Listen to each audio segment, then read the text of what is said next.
안녕하세요. 행복최면사 천명입니다. 오늘은 미운 사람을 용서하는 방법에 대해서 같이 공부하도록 하겠습니다. 여러분이 그동안 살아온 삶에서 미운 사람이 있었나요? 정말 죽이고 싶을 정도로 미운 인간. 너 때문에 내가 아직까지 고통받고 있어. 너를 믿었는데 너로 인해서 내 삶이 다 망가졌어. 너희들이 초등학교 때 나를 왕따 시켜서 그 뒤로부터 나는 대인공포가 생겼어. 당신이 나를 성추행했기 때문에 나는 그때부터 내 자존심이 무너져 버렸어.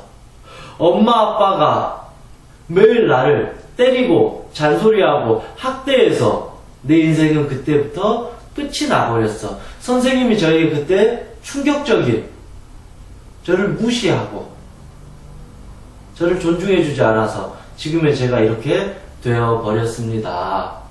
엄마, 아빠, 할머니, 형, 누나, 친구, 선생님, 내가 만나는 모든 사람 중에서 그 사람이 나에게 큰 아픔과 상처를 줬고 내가 원하는 대로 해주지 않아서 당신은 내 인생에서 미운 사람이 되어버렸습니다. 당신만 떠올리면 저는 아직도 화가 나고 주체할 수가 없고 불안하고 짜증이 납니다.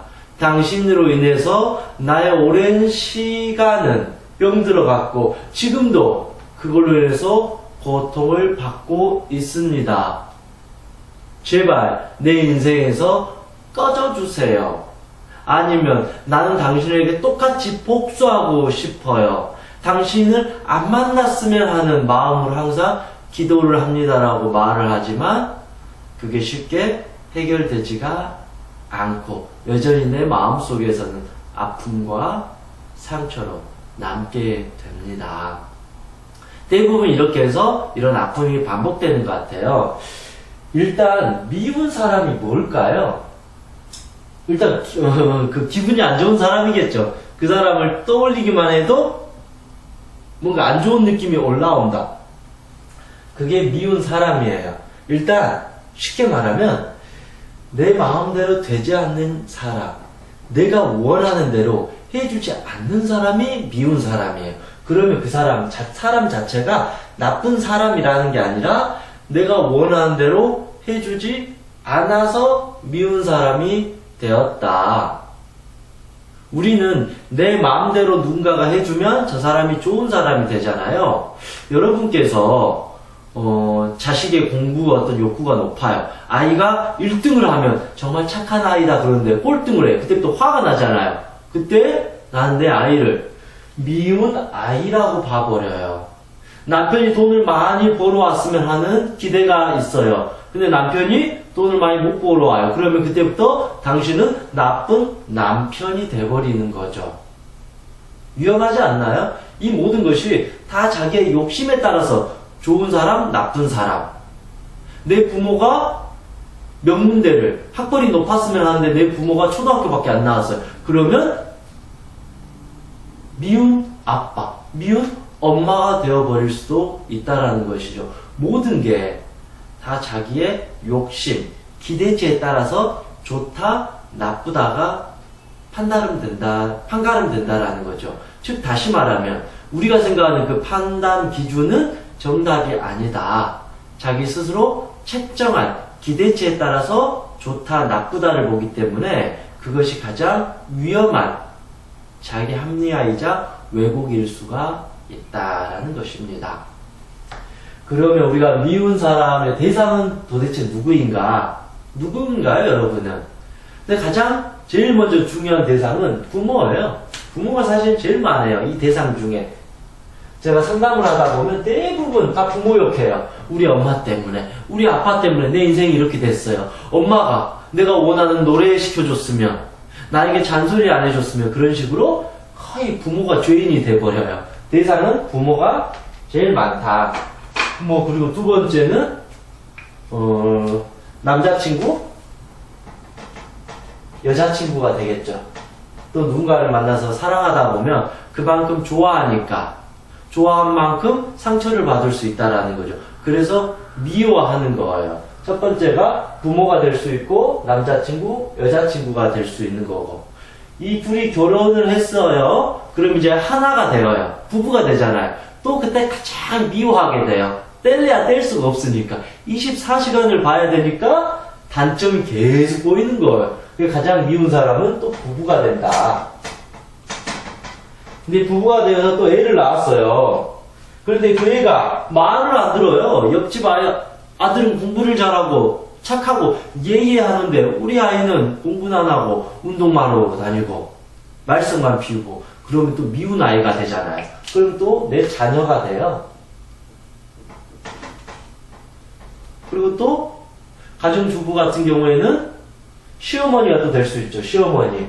매일 잔소리하는 시어머니. 남편 같은 경우에는 직장에 나가서 직장 상사, 동료 이런 식으로 우리 인간관계에 무차별적으로 이런 미운 사람들이 도처에 존재한다라는 것이죠. 그랬을 때 우리는 엄청난 스트레스를 받게 됩니다. 이제 정해보세요. 여러분이 생각하는 미운 사람 1등 그 대상은 지금 누구인가요? 남편인가요? 아내인가요? 자식인가요? 부모님이신 건가요? 시어머니인가요? 시아버지인가요? 직장 상사인가요? 동료인가요? 헤어진 여자친구인가요? 남자친구인가요? 아니면 나에게 사기를 쳤던 동료인가요? 그 대상을 한번 떠올려 보세요. 당신은 오랜 시간 그 사람을 미워하고 원망하고 살아왔고 지금도 그런 마음이 당신의 심장 속에서 당신의 뇌에서 돌아가고 있다는 사실을 아셔야 되는 겁니다. 자, 그리고 두 번째, 이제 대상을 찾았어요. 이제 용서를 우리가 해야 되겠죠. 여러분 잘 생각해 보셔야 돼요. 다 아시겠지만 용서라는 건 뭘까요? 용서? 마치 아무 일도 없는 것처럼 원위치 시켜주는 거 아닌가요? 더 이상 너에게 죄를 묻지 않겠다. 벌을 주지 않겠다. 죄와 벌. 너에게 더 이상 죄를 따지지 않고 벌을 주지 않겠다. 이게 용서예요. 그런데 네가 나에게 무릎을 꿇으면 그때 용서해 주겠다.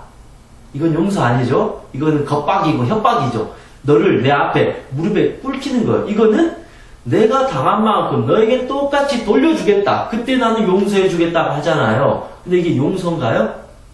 그건 용서가 아니라 똑같은 거죠. 네가 내 뺨을 한 대 때렸으니까 나도 네 뺨을 똑같이 때리겠다 라고 하는 거죠. 그럼 이 사람도 화가 나서 또 내 뺨을 때리게 된다. 이거는 용서가 아니라 멍청한 거죠. 끼리끼리 노는 거죠. 똑같은 거죠. 더 불씨를 키우게 된다라는 거죠. 진정한 용서는 죄를 묻지도 않고 벌을 주지 않겠다가 용서라는 겁니다. 그래서 그런 용서는 누구를 위해서 하는 건가요? 나에게 나쁜 짓을 한 저 사람을 위해서 용서하나요? 아니면 나를 위해서 하나요? 한번 잘 생각해 보세요. 그것도 이해가 안 되시나요? 그러면 여러분이 누군가를 정말 미워해요. 여러분이 누군가를 정말 미워했을 때 가장 고통받는 사람이 누구예요? 내가 A라는 사람을 원망하고 미워해요. 이 상황에서 가장 힘들어하는 사람이 누구인가요? A인가요? 아니면 나인가요? 나죠. 하루 종일 그 사람을 떠올리면서 화를 내요. 가슴이 답답해요. 그거 생각만 해서 머리가 아파요. 분노가 치밀어 올라요. 그러니까 저녁에 잠이 안 와요. 아침에 일어나니까 또 피곤해요. 짜증이 나요. 화가 나요. 너 때문에 내가 왜 이렇게 고통을 받고 힘들어 하느냐라고 자기 자신이 제일 고통을 많이 받는다라는 거죠. 참 웃기잖아요. 내가 어쨌든 당했는데 내가 너로 인해서 고통을 받는데 피해자잖아요. 피해자면 자유로워야 되는데 그렇잖아요. 가해자가 오히려 고통을 받아야 되는데 피해자인 내가 오히려 더 고통을 받게 되는 심리다라는 거죠. 그래서 빨리 하루라도 빨리 내 자신을 위해서 용서를 해달라는 거예요. 더 이상 나를 괴롭히지 않겠다. 이미 엎질러진 물은 인정하고 포기하고 받아들여야 된다라는 것이죠. 엄마가 그때 나한테 이렇게만 안 했으면 그러잖아요. 그렇다고 해서 20년 전으로 우리가 돌아갈 수 있나요? 불가능하죠. 20년 전으로, 그때 그 시절로 불가능해요. 내가 아무리 여기서 화를 내고 후회를 하고 원망을 해도 20년 전으로 들어가서 엄마 나한테 그러지 마라고 할 수가 없어요. 이거는 불가능한 거다.